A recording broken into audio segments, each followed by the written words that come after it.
ভাগবতের দ্বিতীয় স্কন্ধে নবম অধ্যায়ে ৩০ শ্লোকে ব্রহ্মাকে ভগবান বলিতেছেন, হে ব্রহ্মণ, বিজ্ঞান সমন্বিত যে পরম গুহ্য ব্রহ্ম জ্ঞান এবং রহস্য অর্থাৎ প্রেম ভক্তি ও তাহার সাধন তোমাকে বলিতেছি, তুমি সে সমস্ত গ্রহণ করো।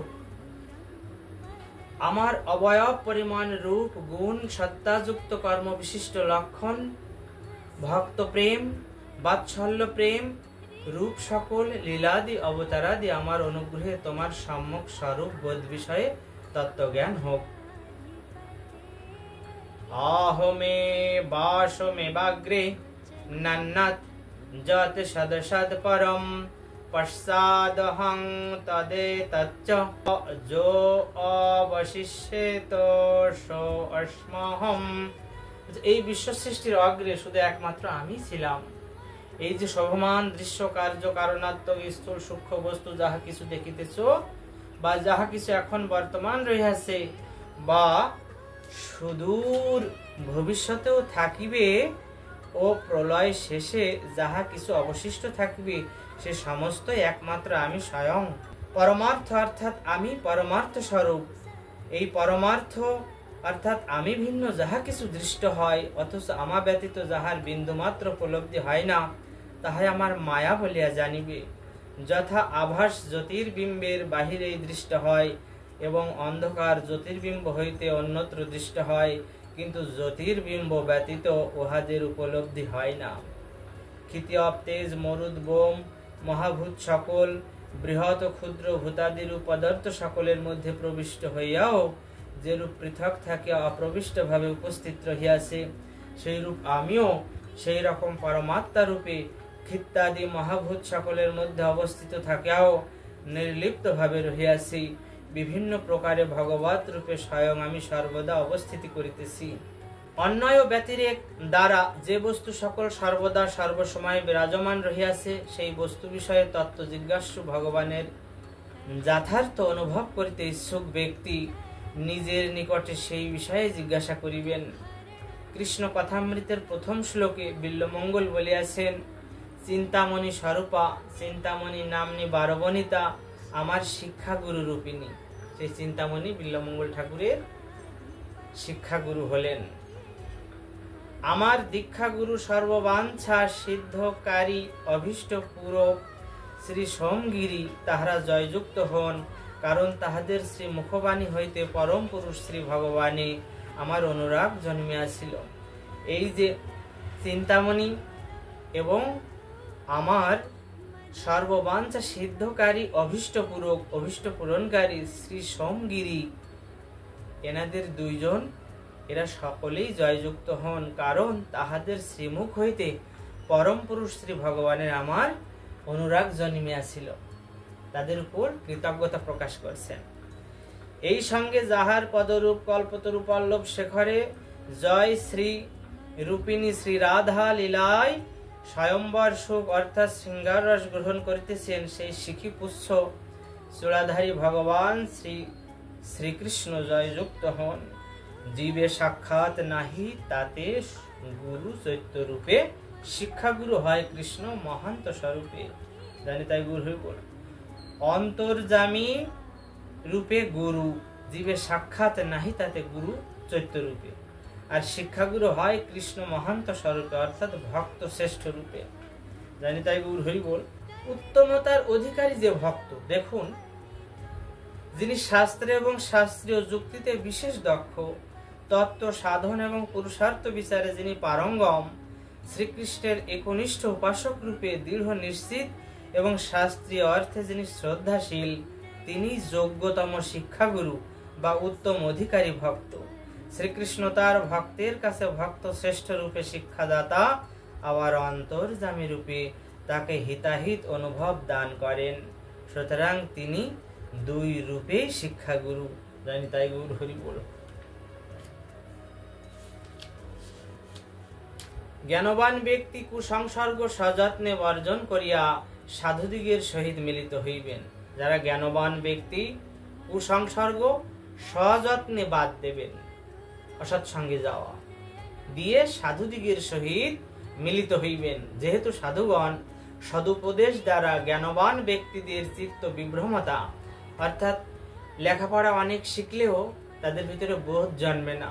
পরিবেশে থেকে থেকে এক কথায় যাকে বলে মগজ ধোলায়, তারা কিন্তু যাদের ভিতরে থাকে সেই মতো উল্টো পাল্টা তর্ক করে, কিছু না বুঝে কিছু বোঝারও চেষ্টা করে না, সামগ্রিক বিজ্ঞান দিয়ে বোঝানোর চেষ্টা করে।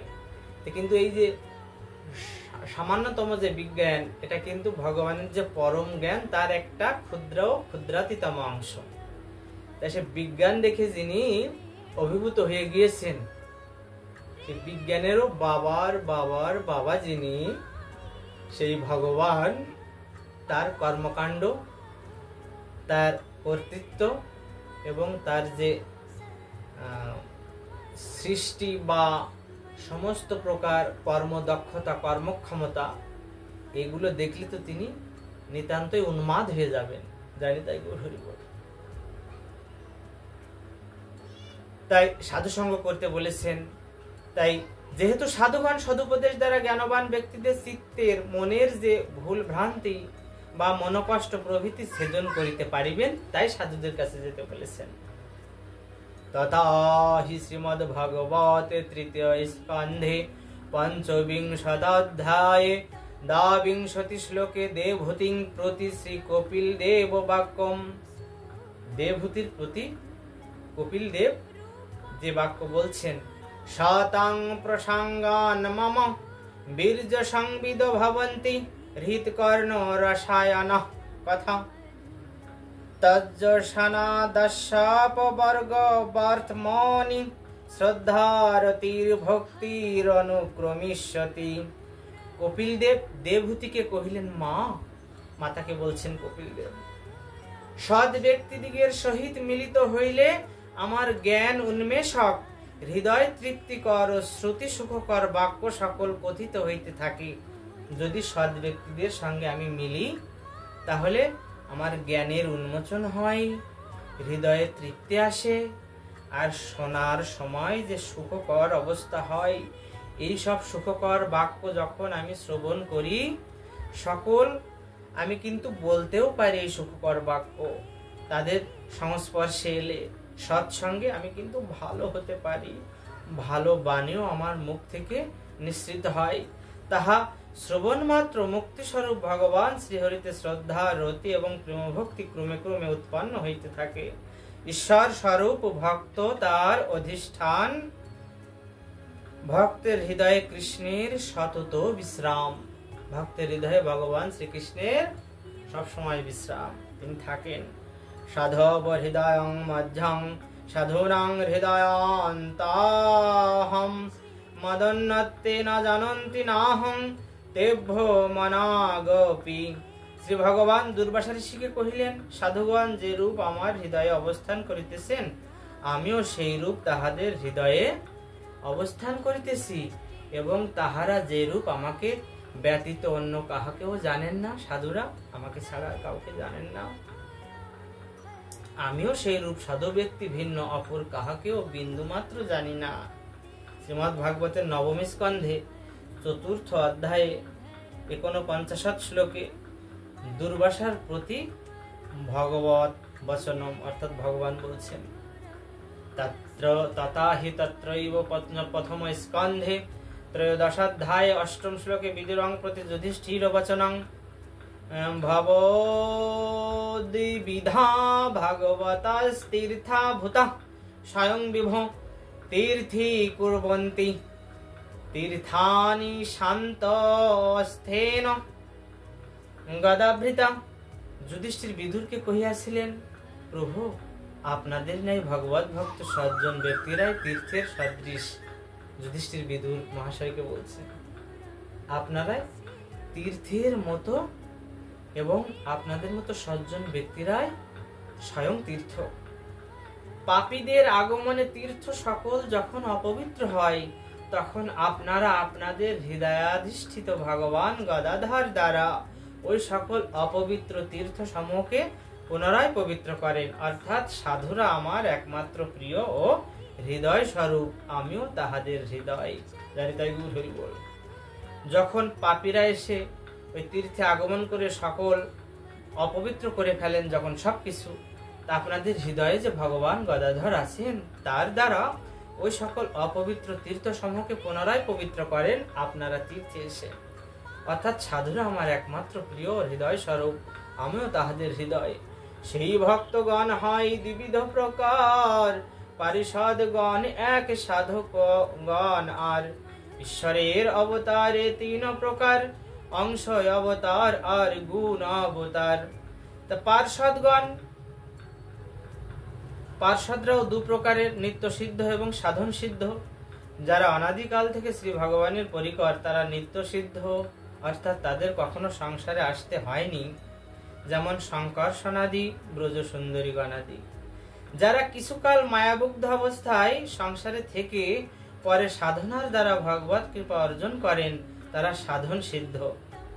কিছুকাল যারা মায়ামুগ্ধ অবস্থায় ছিলেন সংসারে, সাধনার দ্বারা ভগবত কৃপা অর্জন করেছেন তারা কিন্তু সাধন সিদ্ধ, যেমন বিল্লমঙ্গল, জয়দেব ইত্যাদি। কারানার্ণবসায়ী, গর্ভদশায়ী এবং ক্ষীরদশায়ী এই তিন পুরুষ বিষ্ণুর অংশাবতার। মৎস্য, কুর্ম ইত্যাদি অবতার ও অংশাবতার। সত্যগুণের যে অধিষ্ঠাতা বিষ্ণু, রজগুণাশ্রয়ী ব্রহ্মা এবং তমগুণাচ্ছন্ন মহেশ্বর শিব গুণাবতার। সপ্তাবেশ অবতার তৃতীয় যে মত, অংশয় অবতার পুরুষ মৎস্যাদি যত। অর্থাৎ জ্ঞান শক্তাদির বিভাগ দ্বারা যে সব মহত্তম জীবে ঈশ্বর আবিষ্ট হন তারা সপ্তাবেশ অবতার, যেমন ঋষি, আদিদেব ইত্যাদি। ব্রহ্মা, বিষ্ণু, শিব তিন গুণাবতারে গুণী, সপ্তাবেশ সনকাদি পৃথু ব্যাস মুনি। এই রূপে হয় ভগবানের প্রকাশ, এক তো প্রকাশ হয় আর তো বিলাস। একই বিগ্রহ যদি হয় বহুরূপ, আকারেও ভেদ নাহি একই স্বরূপ। মহিষী বিবাহে জৈসে জৈসে কইল রাস, ইহাকে কহিয়ে কৃষ্ণের মুখ্য প্রকাশ। দেখুন, দ্বারকায় শ্রীকৃষ্ণ একই কালে 16,000 গৃহে 16,000 মহিষীকে আলাদা আলাদা ভাবে বিবাহ করেছিলেন। আর রূপ গুণাদির ক্ষেত্রে অভিন্ন এই 16,000 কৃষ্ণমূর্তি তার প্রকাশ রূপ। আর রাস লীলাতেও শ্রীকৃষ্ণ যত গোপী তত রূপী হয়েছিলেন। এইগুলিও রূপে গুণে অভিন্ন, এরাও শ্রীকৃষ্ণের প্রকাশ মূর্তি। তাই তথা শ্রীমদ্ ভাগবতে দশম স্কন্ধে 33 অধ্যায়ে 3য় শ্লোকে পরীক্ষিতম প্রতি শ্রী শুক বচনম। রসোৎসব সংপ্রবৃত্ত গোপীমণ্ডল মণ্ডিত, যোগেশ্বরেণ কৃষ্ণেন তাসাং মধ্যয়। ভাবার্থে শ্রী সুখদেব পরীক্ষিতকে বলিলেন, পুণ্যময় রাসমঞ্চে রসোৎসব উপলক্ষে যখন ভগবান শ্রীকৃষ্ণদেব বৃত্তাকারে অবস্থিত গোপীগণের মধ্যে গোপীকুল পরিবৃত হইয়া উভয় গোপীর মধ্যস্থলে দণ্ডায়মান হইয়া গোপীগণে ঘিরে রেখেছেন চারিপাশে, এমন অবস্থায় ভগবান শ্রীকৃষ্ণদেব বৃত্তাকারে অবস্থিত ওই গোপীগণের মধ্যে গোপীকুল পরিবৃত হইয়া গোপীকুল দিয়ে ঘেরা হয়ে উভয় গোপীর মধ্যস্থলে সকল গোপীর মাঝখানে দণ্ডায়মান হইয়া দাঁড়ালেন। উভয়ের কণ্ঠালিঙ্গন করিলেন, যার দ্বারা প্রত্যেক গোপী শ্রীকৃষ্ণ আমাকে আলিঙ্গন করিতেছেন এই চিন্তা কৃতার্থ হইয়াছিল। সেই সময় অমরবৃন্দ শশপত্নী সমব্যাহারী দেবতারা অতি কৌতূহল পূর্ণ হৃদয়ে গগনতলে শত শত বিমানে আসিয়া সেই পরম সভা দর্শন করিতে লাগিলেন ও অমরপুরীতে দুন্দুভি নিনাদিত হইতে লাগিল।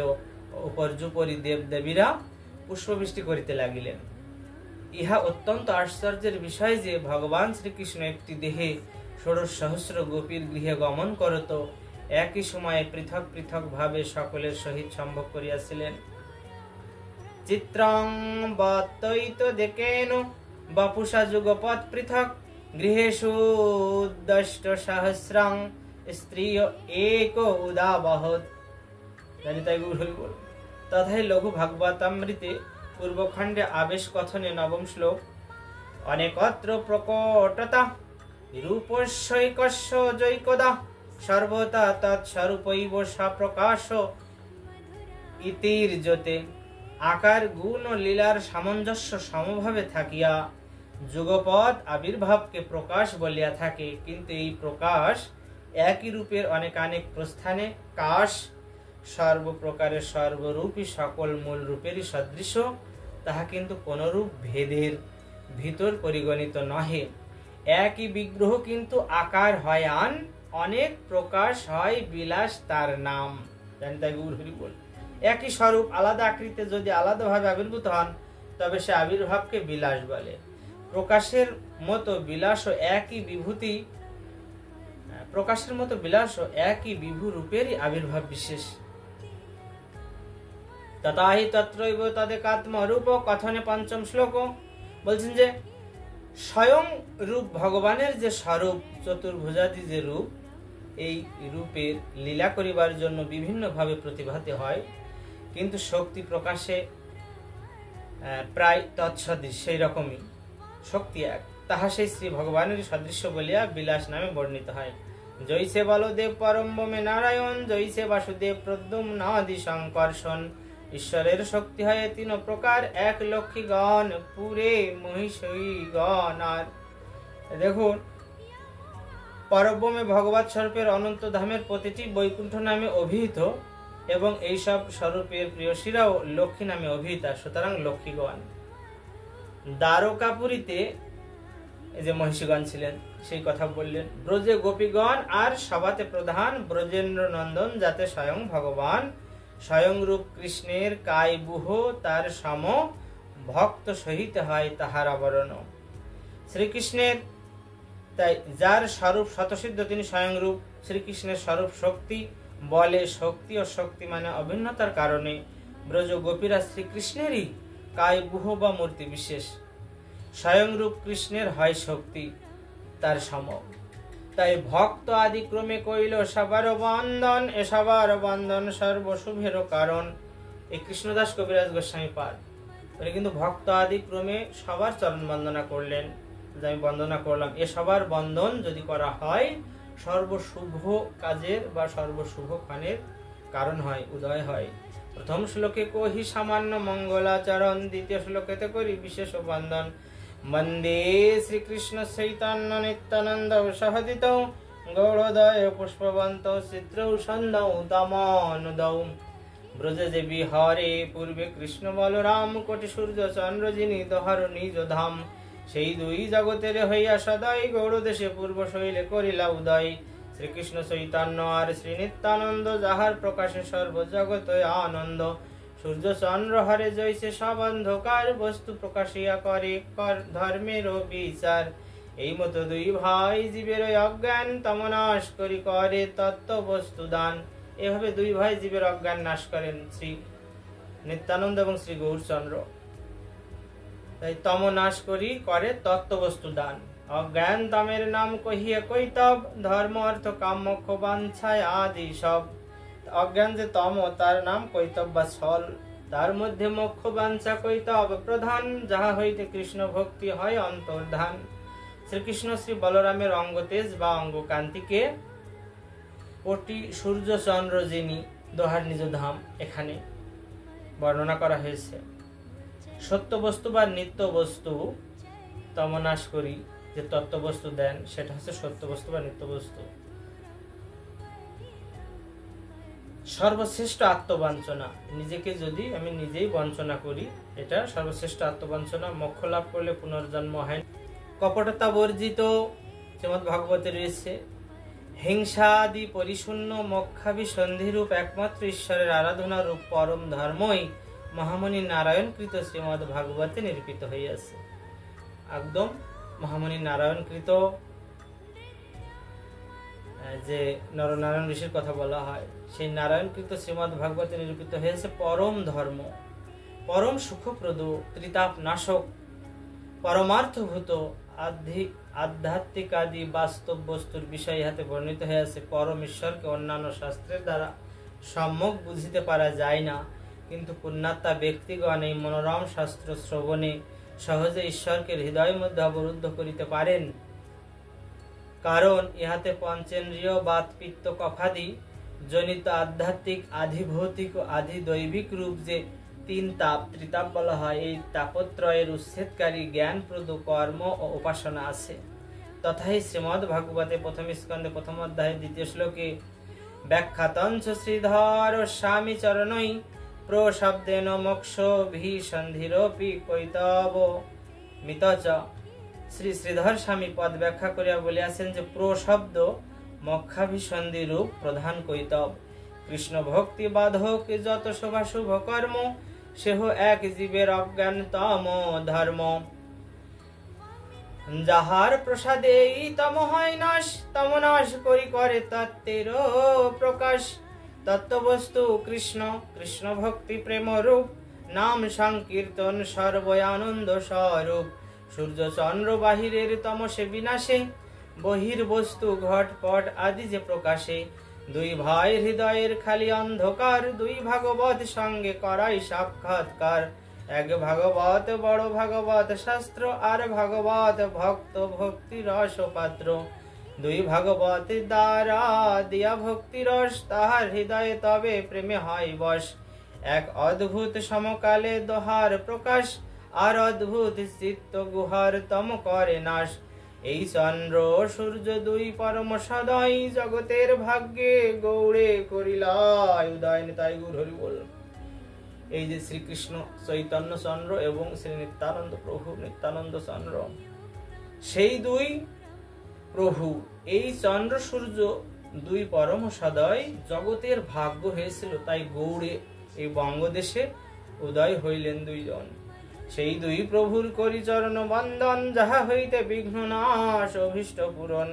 এই দুই শ্লোকে কইল মঙ্গল বন্দন, তৃতীয় শ্লোকের অর্থ শুন সর্বজন। বক্তব্য বাহুল্য গ্রন্থ বিস্তারের ডরে, বিস্তারি না বর্ণি সারার্থ কই অল্পাক্ষরে। উক্তঞ্চ মিতঞ্চ সারঞ্চ বচহি বাগ্মিতেতি। প্রাচীন মহাত্মারা আপন আপন শাস্ত্রে বলিয়াছেন যে পরিমিত সার গর্ভরূপ বাক্যেরই নাম বাগ্মিতা। পরিমিত সার গর্ভ, সার বস্তু, সার কথারূপ যে বাক্য, সেই বাক্যের নামই হচ্ছে বাগ্মিতা। শুনিলে খণ্ডিবে চিত্তের অজ্ঞানাদি দোষ, কৃষ্ণে গাঢ় প্রেম হবে পাইয়ে সন্তোষ। শ্রী চৈতন্য নিত্যানন্দ অদ্বৈত মহত্ব, তার ভক্ত ভক্তি নাম প্রেম রস তত্ত্ব। ভিন্ন ভিন্ন লিখিয়াছি করিয়া বিচার, শুনিলে জানিবে সবে বস্তু তত্ত্ব সার। তাই গুরু হরি বল। দেখুন, দুই ভাগবত দ্বারা দিয়া ভক্তি রস, তাহার হৃদয়ে তবে প্রেমে হয় বশ।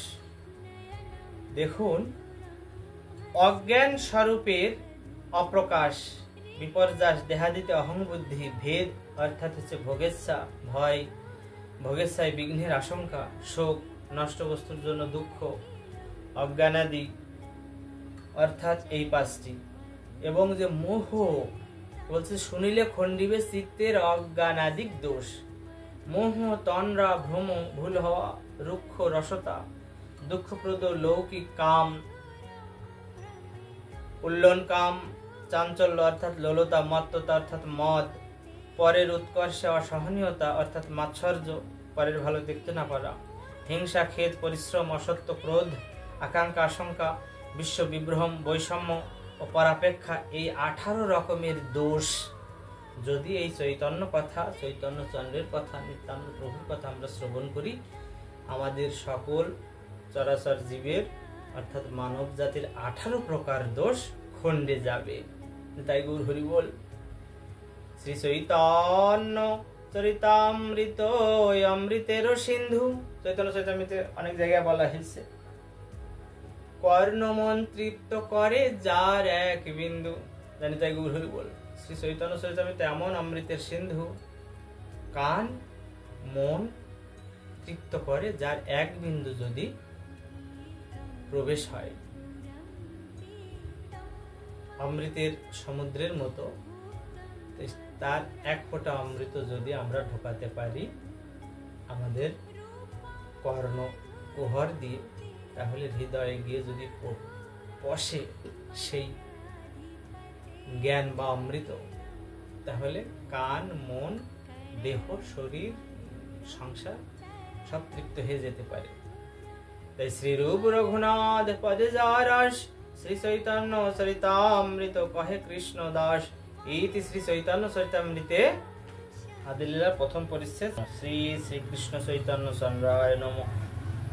জয় শ্রী নিত্যানন্দ, জয় গদাধর শ্রীবাসাদি গৌর ভক্তবৃন্দ, জয় গৌর হরি হরি।